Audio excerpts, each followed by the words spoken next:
Hello. Hope you're having a wonderful day. We are reading through the Bible. We are in the book of Matthew, chapter 15. And we're going to be reading verses 21 through 28. We're reading the context here to understand what is happening, what is being said, and then how to apply that. So, again, this is the book of Matthew, chapter 15. Verses 21 through 28. And Jesus went away from there and withdrew to the district of Tyre and Sidon. Now, he was leaving an area where he had just been speaking to the Pharisees. And he had just explained things to the disciples, okay, in the previous verses. So Jesus went away from there and withdrew to the district of Tyre and Sidon. And behold, a Canaanite woman from that region came out and was crying, "Have mercy on me, O Lord, Son of David. My daughter is severely oppressed by a demon." But he did not answer her a word, and his disciples came and begged him, saying, "Send her away, for she is crying out after us." He answered, "I was sent only to the lost sheep of the house of Israel." But she came and knelt before him, saying, "Lord, help me." And he answered, "It is not right to take the children's bread and throw it to the dogs." She said, "Yes, Lord, yet even the dogs eat the crumbs that fall from their master's table." Then Jesus answered her, "O woman, great is your faith. Be it done for you as you desire." And her daughter was healed instantly. In this instance here, the the Canaanite woman, she's not a Jew. She's not an Israelite. She's not of the house of Israel. But even she has heard of Jesus. She knows of his ministry. She knows who he is. Even she, from her saying, "O Lord, Son of David," seems to believe that he is the Messiah. So she's heard of him. She knows of him. And she says, "My daughter is severely oppressed by a demon." Well, she wouldn't be coming to him if she didn't think he could do something about it. But now, notice that Jesus, he didn't answer her. And I think this was, again, kind of a lesson for his disciples, but also, as he says, "I was sent to the lost sheep of the house of Israel." So, and that was his intent at that time, and that part of his ministry was for the children of Israel. But here she is. She's not giving up. She's continuing. She believes, and she won't. I guess she just won't stop bugging them. She just keeps on, and the disciples are like, "Oh, can we just get rid of her? She's just making a racket, And I know it's not funny really, but in a way it's kind of humorous because you can see a human side of the disciples and here, in that they're like, "Oh, come on, let's send her away. She's crying out after us. She's making a noise all the time." But she came and knelt before him, Jesus, saying, "Lord, help me." And he tells her, I'm not here for you. It's not right for me to do something for you. I'm supposed to do stuff for the children of Israel. And she says, "Yes, but, even the dogs eat the crumbs that fall from their master's table." She knows that it's just an infinitesimal little small thing that he can do for her. It's like that mustard seed faith again.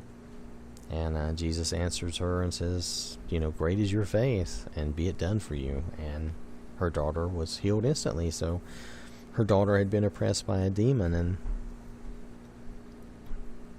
and there you go. She was cleared. She was no longer possessed. Is it possessed? Yeah, oppressed. So she's no longer oppressed. And that is just another example of how Jesus is willing and how God is willing to help us, to love us and care for us. And even though it wasn't time for the Gentiles. A Canaanite woman, she was not considered one of the Israelites. She was considered, a Gentile.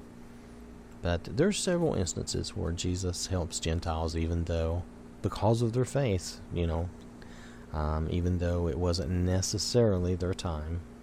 And this is one of those, and it just shows his willingness, his love, and his caring. I think part of this was a lesson for his disciples as well, though, because, he didn't answer her right away, and then the things he says, it's so that they would understand, and so that we would understand that at this time, at this time in his ministry, he was there for the house of Israel and for the Jews. So, all right, so let's see. Next we have verses 29 through 31. So I'm going to move us down to there. All right. So Jesus went on from there and walked beside the Sea of Galilee. And he went up on the mountain and sat down there, and great crowds came to him, bringing with them the lame, the blind, the crippled, the mute, and many others. And they put them at his feet, and he healed them, so that the crowd wondered when they saw the mute speaking, the crippled healthy, the lame walking, and the blind seeing, and they glorified the God of Israel. Here again, that's just part of Jesus' ministry. He cared, and God cares now. This is still, he still cares and loves. But Jesus was full, he was God in the flesh, and they just came and put people at his feet, and they were healed. And he healed them. Okay, so and he healed them, So that's a big part of what Jesus did here, and I believe that we could still go and get, healing, at the very least, in a spiritual way. We can still go through prayer to God, to Jesus, and still get that healing and that comfort. We may not have the miraculous powers at work in our lives nowadays that were back then, but we still have that. And it's a wonderful thing. So, and you notice here, I'm trying to see, he went up, and they say the great crowds came. They don't really say that the crowds were only Jewish, only Israelites. It could be that there were, because there were some Gentiles that lived and were among them. So it could easily be that there were Gentiles even then that were receiving these blessings and these healings. It's not always told whether or not the crowds were a pure crowd of this or that. So I tend to believe that the crowds were a mix. While they would have been primarily Jewish, they wouldn't have been totally 100% Jewish. So, all right. So I'm going to stop here, and we'll come back and... Oh, actually, yeah, I am going to do that. So we'll come back and we'll finish this chapter, okay? All right. Thank you again, and God bless you.